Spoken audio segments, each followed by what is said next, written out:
alaikum, Mazoul, Madzakin, bonjour à tous, bienvenue sur la chaîne de l'Observateur Automobile. Je suis encore à Casablanca, aujourd'hui dans le beau golfe de Bouskoura. Regarde, tu peux voir juste derrière moi. Et c'est ce lieu magique dans la banlieue de Casablanca qu'a choisi la marque Bike pour dévoiler son nouveau gros SUV qui, ma foi, nous a impressionnés pendant la conférence de presse. Je te le présente tout de suite en live. Regarde, voici le beau BJ30E. C'est écrit ici, marque Bike, BJ30E, un SUV hybride, full hybride. Je fais le tour du véhicule pour te le montrer rien que pour toi. Ici, on est dans une version 4 roues motrices. Regarde, c'est écrit ici. Et c'est assez impressionnant, ça mesure presque 4 mètres, un peu plus de 4 mètres 40 de longueur. Et regarde-moi ce design, regarde-moi ça, ici dans cette teinte grise mat. Alors bien sûr, on reconnaît des codes stylistiques que l'on voit sur d'autres marques, mais moi je dois avouer que ça fait le game. Je vais m'approcher tout de suite pour te montrer ces belles optiques, regarde. Full LED interactive, light, multisensor détection, la signature lumineuse en plein jour que je ferai lors de l'essai complet dynamique. Je pense que ce sera de toute beauté parce qu'on voit, regarde que ça s'allume ici, ici, ici et là-bas. Caméra avant, et bien sûr les 4 détecteurs de stationnement. Et si ma mémoire est bonne, exactement, regarde ici, il y a les radars de stationnement ou alors des radars pour l'aide à la conduite de part et d'autre. Et si je m'approche de ce modèle, regarde-moi cette couleur vert. C'est absolument surprenant. Et je dois avouer que là, la marque Bike, qui existe, je dois le préciser, depuis 1956. Donc c'est pas une marque chinoise qui débarque sur le marché mondial ou marocain. Je ne sais pas si la marque est disponible en Europe, mais je dois avouer que avec ce gabarit, avec cet empattement de 2,80 m, je suis persuadé qu'à l'intérieur, ça doit être très spacieux. Je refais le tour pour te montrer par rapport à la grise, cette couleur verte. Regarde-moi ça. C'est magnifique. Alors, il y a des repères stylistiques. Tu le reconnais ici à l'arrière. Je dirais d'une certaine marque allemande. On va regarder comment est le toit. Regarde comment est le toit. Nervuré. Ah, c'est pas mal, Toit ouvrant. Je pense panoramique.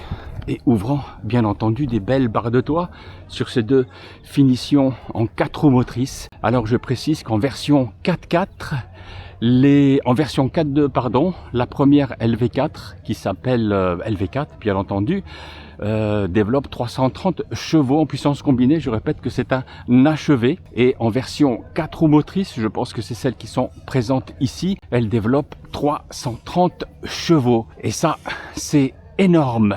Je rectifierai si j'ai dit des bêtises, 330 ou 303, mais je pense que c'est 330 chevaux.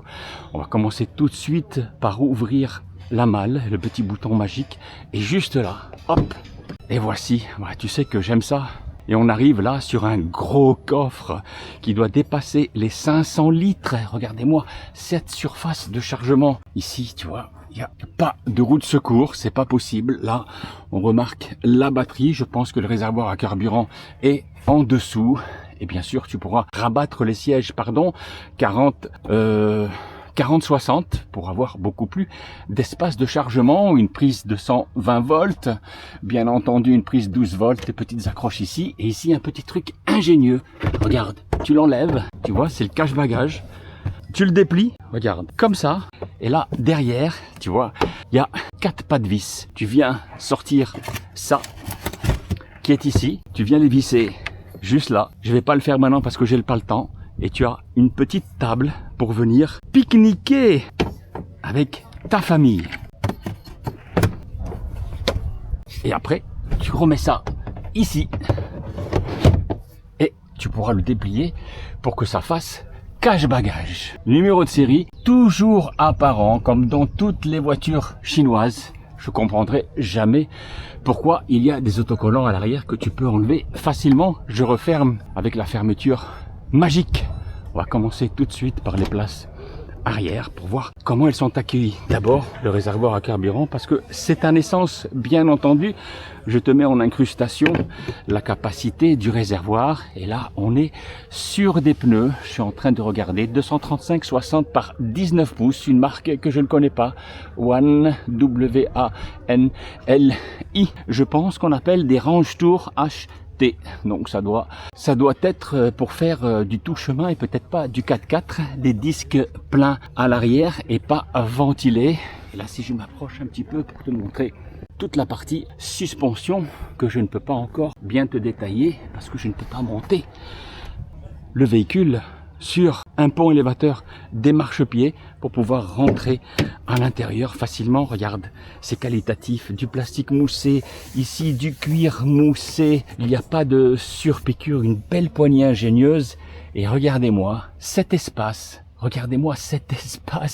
à l'intérieur avec du cuir perforé, ici du cuir vegan d'une autre couleur, un bel accoudoir comme je les aime. Et regardez-moi cet espace qu'il y a pour les jambes des passagers à l'arrière. Je vais monter vite fait avec le marchepied. Regarde-moi ça, là le siège est réglé pour quelqu'un de très grand. Et regarde tout ce que j'ai comme place, les pieds qui rentrent bien à l'intérieur. C'est fascinant que ce que les Chinois peuvent faire, des grilles de ventilation, une prise ici USB-C, mon Dieu, oui, USB-C, encore un rangement, pas de tunnel de transmission parce que je t'expliquerai, c'est un moteur, c'est une transmission 4 roues motrices avec un moteur électrique à l'arrière. Exactement, regarde toute la place qu'il y a. 3 passagers adultes peuvent facilement s'installer ici. Je répète encore, du cuir micro-perforé. Regarde cette visibilité qu'il y a, même avec ces grosses custodes. C'est stupéfiant. Franchement, ce que les Chinois, notamment Bike, nous a présenté ici. Et là, je te montre tout ce pavillon qui est tout blanc. Regarde-moi ça. C'est joli. C'est très joli avec un toit ouvrant qui s'ouvre et un toit panoramique. On va passer aux places avant. Je pense qu'ici c'est pour pouvoir ouvrir et fermer le véhicule.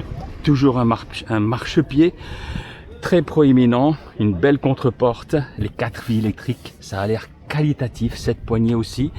Des sièges, regarde, électriques, complètement électriques, dans tous les sens. Je vais le reculer au maximum. 2 pédales, accélérateur, frein, le cale-pied, ici des petits boutons, ici la manette pour pouvoir régler ton volant.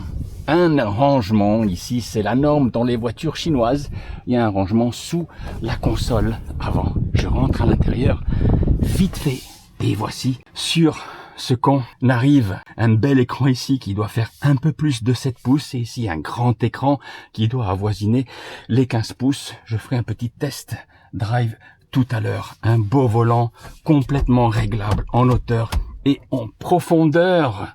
Ouf, ça sent, oui, je dois l'avouer, ça sent la qualité. Ici, le tableau de bord émoussé, regarde, surpiqué jusqu'ici. Ici, ce beau tableau de bord bien enveloppé, ça c'est une matière plastique ou aluminium brossé. Toutes les commandes sur le volant accessibles et on remarque tout de suite, bien entendu, qu'il n'y a aucune commande physique. Donc tout le véhicule, tout les ADAS, je dis bien tout, même la climatisation, la ventilation, tous les menus se fera avec l'écran tactile ici au milieu. Les bus de ventilation sont bien intégrés, légèrement inclinés pour le passager et pour le conducteur. Une belle manette de contrôle de la chaîne de traction avec le parking juste ici et marche arrière, note et drive.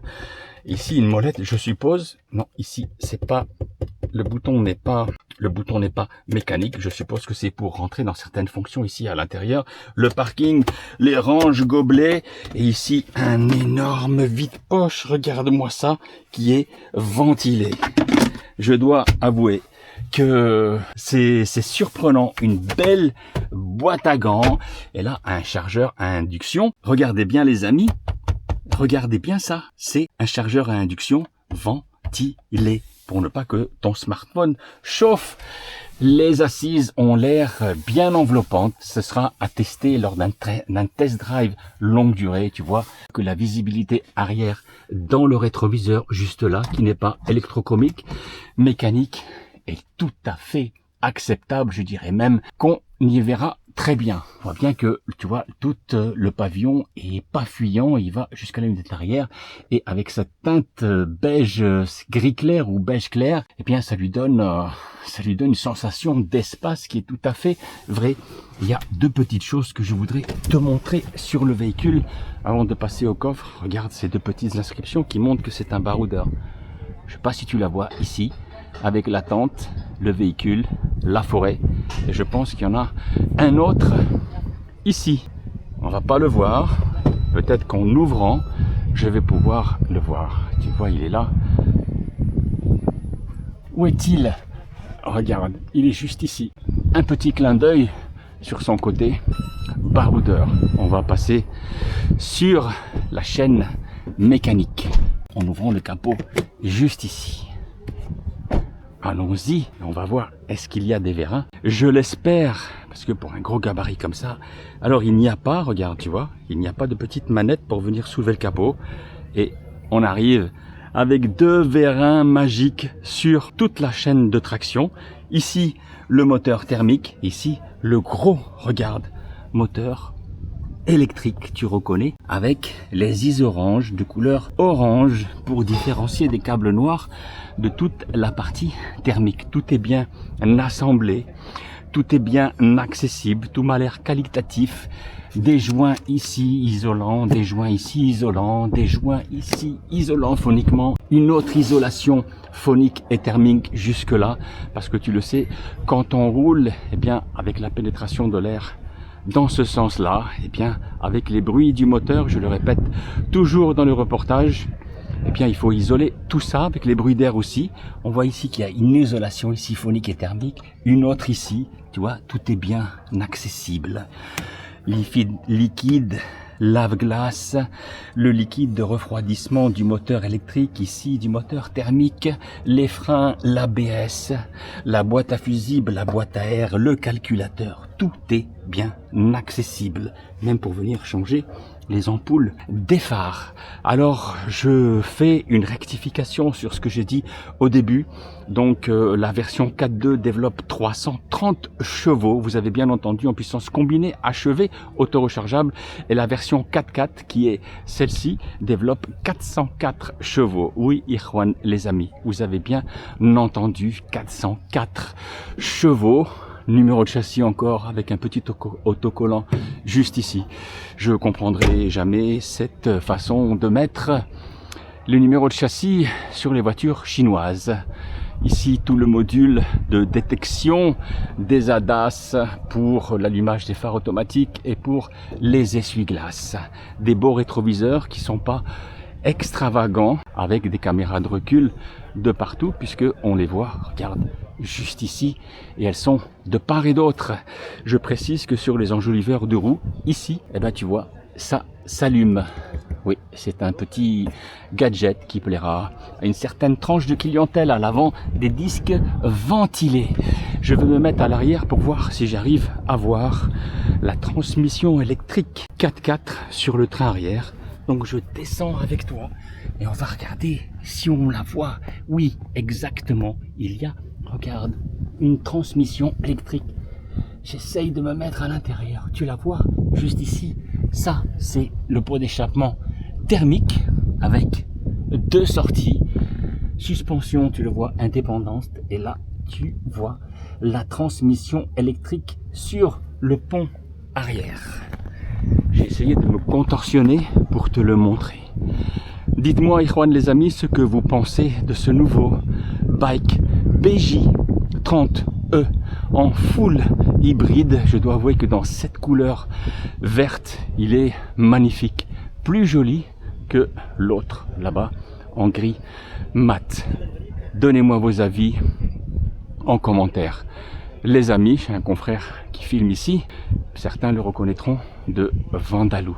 Alors bien sûr, c'est ce que vous attendez tous Maintenant, c'est les prix. Je vérifie quand même mes petites notes que j'ai prises. Alors, en LV4, c'est-à-dire en transmission 4.2, eh bien avec 330 chevaux combinés et une consommation WLTP annoncée par le constructeur est de 6,45 litres au 100 km avec cette transmission 4.2 ou que ce soit en 4.4 aussi, tu pourras parcourir 1000 km avec le plein. Et pour pouvoir l'avoir en 4.2, eh bien, tu débourseras, en tout cas tout ce mois d'avril pour son lancement, seulement 299 000. Je vérifie encore, je dis pas de bêtises, 299 000 dirhams. C'est le prix, Ikhwan les amis, d'un Dacia Bigster hybride qui développe simplement 155 chevaux et qui n'a que pour aide à la conduite, simplement, eh bien, le régulateur de vitesse et on va dire la caméra multivue, c'est tout. Et encore avec des options que tu dois rajouter sur le Bigster, le toit ouvrant, les marchepieds, la malle électrique, eh bien tu pourras avoisiner les 330 000 dirhams. Et en version 4 roues motrices avec quelques ADAS en plus, c'est-à-dire des ADAS, des aides à la conduite et toute la transmission 4x4, c'est-à-dire un moteur électrique sur l'essieu arrière avec sa propre batterie, eh bien, tu devras simplement débourser 330 000 dirhams. Je dois avouer, vous avez bien entendu, 330 000 dirhams, ce qui fait à peu près 33 000 euros en Europe. Je ne sais pas si en Europe, la marque Bike, en tout cas avec ses véhicules, parce qu'il y a aussi des berlines qui sont commercialisées au Maroc, je ne sais pas si la marque est représentée dans certains pays européens. Donc voilà, Ikhwan les amis, je vais essayer d'aller faire un petit tour avec, juste ici, dans ce magnifique golfe, dans la forêt de Bouskoura. C'est vraiment un lieu magnifique où il n'y a aucune nuisance sonore, à part mes amis qui sont en train de manger juste au-dessus. J'ai pris le temps pour vous présenter. Regardez-moi ces lignes, hein. Bien sûr ça ressemble à une certaine marque anglaise, mais je vous assure que on a une sensation de qualité. Je vais essayer de fermer la porte. C'est pas que je vais essayer, je la ferme. Tu entends ce bruit feutré? Je sais pas si tu l'entends. Eh bien les amis, voici un nouveau Challenger sur le marché marocain. Ikhwan les amis, un petit tour de roue que nous offre Bike avec ce BJ 30E. Et voici la clé. C'est avec ça que tu pourras ouvrir, fermer, ouvrir le coffre à l'arrière. Et ici, tu vois le petit bouton pour allumer les phares si tu es loin et faire un petit bip bip pour que tu retrouves ta voiture dans ton parking.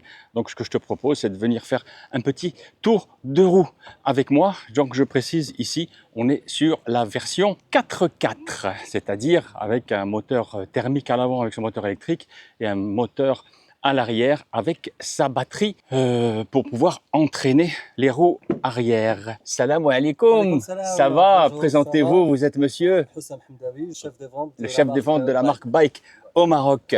Donc on est ici sur un véhicule tout noir qui plaira beaucoup à la clientèle marocaine. Je pose ça ici. On va appuyer sur le start and stop. Le siège avance au dernier réglage. Donc, je place le micro ici. Donc, la première prise en main est très facile parce que tout est électrique et j'arrive facilement à régler le siège et aussi bien le volant en profondeur et en hauteur, ce qui faisait défaut avant sur les anciens modèles, sur les autres marques. Et je précise, je mesure 1m87, c'est Outmanin, et donc là je peux descendre bien le siège. Sur certains véhicules chinois, on ne peut pas bien descendre le siège. Et vous savez pourquoi? Parce que les Chinois sont tout petits de taille. Et ils ont besoin d'être très hauts.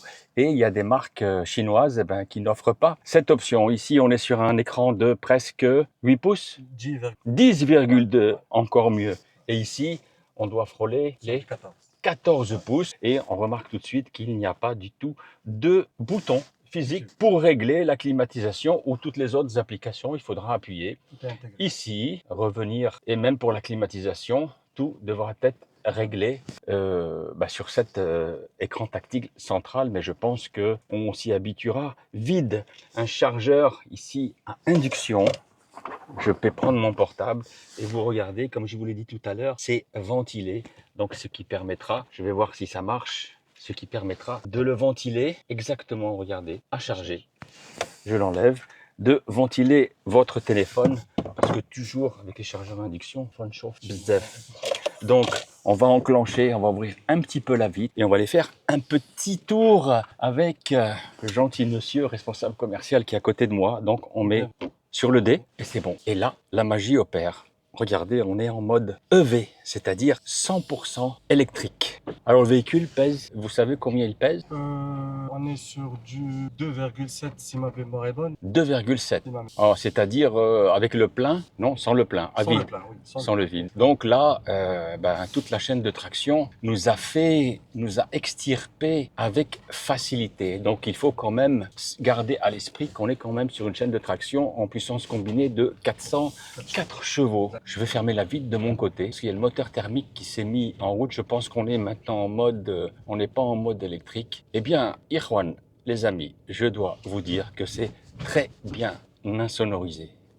Alors je ne sais pas ce que ça va donner sur l'autoroute. Bike Maroc, par l'intermédiaire de Comicom, qui est l'importateur exclusif, va nous organiser des essais presse, je pense, sur la route nationale, sur les autoroutes et sur de la piste, je l'espère. Je vais faire un petit tour par ici. On va regarder si ce gros SUV va pencher de ce côté-là. Eh bien, malgré son poids, pas du tout. Le véhicule ne se vautre pas de ce côté-là. Et ça, eh bien, c'est très appréciable, ce qui veut dire que le châssis et les suspensions ont bien été calibrés. On va passer un petit peu vite sur le dos d'âne pour voir comment ce châssis absorbe. C'est pas 2,7 mais c'est 2. Alors c'est 2, alors c'est encore mieux. Plein. Alors plein, à plein, Ouais, d'accord, ouais. avec le plein. Donc 2 tonnes. On passe sur ce dos d'âne pour voir. C'est très bien filtré. On n'a pas le coup derrière ici, le dos, dans les fesses qui vient nous rappeler qu'on vient de passer sur des... Non, c'est vraiment... Non, vraiment, c'est très bien filtré. Alors je répète, j'ai trouvé ma position de conduite très facilement. On se sent à l'aise, on a de la place, on a un tableau de bord qui est imposant mais sans fioritures. Ça ne craque pas, il n'y a pas du tout de craquement. Toutes les commandes ici sont à portée de main. Et là, on a une petite molette qui est juste ici pour venir régler. Je ne sais pas si elle va pas s'enclencher. Voilà, snow, ça c'est le sable, yek, la boue, s'il pleut, de l'eau, la pluie exactement, et on revient sur le mode sport. Et je pense que le dernier mode, il va être éco. Il y a le normal. Le normal juste après. Confort, voilà, on va rester sur le confort. Je vais juste m'engager pour faire un petit tour. Si ma mémoire est bonne, on est à côté de le carrefour de Bouskoura. Alors c'est pas un test drive avec un essai dynamique complet, on laisse la priorité, mais c'était juste, Irwan, les amis, pour vous montrer déjà eh bien, la qualité d'assemblage, d'insonorisation, la réactivité de la chaîne de transmission. Ici, on est sur du 404 chevaux combinés. Du 0 à 100. Alors, on va essayer de vérifier tout de suite comment est l'accélération. Oui, eh ben, monsieur le responsable commercial a raison, ça avance très vite. Oui, on sent que on est sur les combien? 6 secondes. 6 secondes. Alors on va s'engager ici sur une route que je connais bien. Ceux qui me suivent sur la chaîne YouTube doivent reconnaître ces paysages et cette route. Et on va voir ici ce que ça donne. On va vérifier qu'il y ait personne sur la route. Alors là, je vais descendre à 30 km/h. Regardez, Clétine, 30 km/h, il n'y a personne derrière. Et là, on est en mode simplement confort. Eh bien, on sent que, hop, là, il y a la puissance qui est venue en plus et il y a une petite correction sur la direction, c'est-à-dire qu'elle vient se rigidifier. Et ça, c'est très appréciable et c'est très sécurisant sur la route. La direction, la prise en main, ni trop dure, ni trop souple. On nous montre ici sur le tableau de bord devant la chaîne de traction électrique et thermique. Alors, on va faire un demi-tour juste ici. Il y a un tout petit croisement juste là. Voilà. Alors j'ai fait un freinage un peu brusque sur un gros nid de poule qu'il y a sur le côté et le train avant ne s'est pas dérobé. On va réaccélérer. Là, on sent qu'il y a une combinaison entre le moteur thermique et le moteur électrique. Vous le voyez ici sur le tableau de bord. Regardez, vous voyez en bleu la combinaison avec le moteur électrique. Je vais appuyer encore. Eh bien, c'est pas du tout bruyant. Même avec la combinaison thermique-électrique, il n'y a pas d'intrusion sonore à l'intérieur de l'habitacle. Et on voit ici, vous voyez, la voiture qui était juste devant blanche, elle nous a averti qu'elle était là. Ça fait partie des aides à la conduite. Je fais un petit test des clignotants. Voilà, c'est comme dans toutes les voitures chinoises maintenant. C'est très discret. C'est pas très intrusif à l'intérieur du véhicule. Là, je viens de réaccélérer en rentrant dans la résidence et on est regardez, en mode électrique. On passe encore sur un dos d'âne et même là, on est passé sur un gros nid de poule. Ça a fait un tac-tac, mais sans que ce soit intrusif à l'intérieur de l'habitacle. Un autre dos d'âne, je sais. À Casablanca et même en banlieue à Bouskoura, les dos d'âne, ils se reproduisent pas, mais il y en a de plus en plus. Voilà, on repasse, il y en a partout, on repasse sur ce dos d'âne. Et vraiment, non, vraiment, ça filtre très très bien. Je vais essayer de donner un coup de volant parce qu'il n'y a personne en face de moi. Alors, en donnant ce coup de volant comme ça brusque, non, l'arrière du véhicule, l'arrière derrière moi, n'est pas parti en défaut. Ce sera à tester lors de test drive plus élaborés à l'extérieur de Casablanca. Et on redémarre en électrique, sans aucun bruit. Même la liaison au sol, ce sont des marques de pneus que je connais pas, une marque chinoise. On n'a pas de retour. Là, on a un gros dos d'âne. On va passer sans trop ralentir pour voir. Parfait. Ici, un nid de poule. Tac, tac. Bon, c'est un petit peu plus l'occasion de tester l'angle de braquage de ce gros BJ30. Ah oui. Oh. Angle de braquage très court. Et regardez, là, il est en blanc. Et moi, je le trouve très beau en blanc parce que ça fait ressortir tous les dessins et toutes les lignes de la voiture. Très, très joli. Très, très, très joli en blanc. Et Juan, les amis, voilà, c'était la première prise en main de ce bike BJ30 full hybride achevé. Et Juan, les amis, si vous ne l'avez pas encore fait, vous mettez un beau pouce bleu, vous partagez la vidéo et vous vous abonnez parce que j'ai besoin de vous pour continuer mes reportages sur la chaîne de l'Observateur Automobile. Salam alaikum. Au revoir à tous.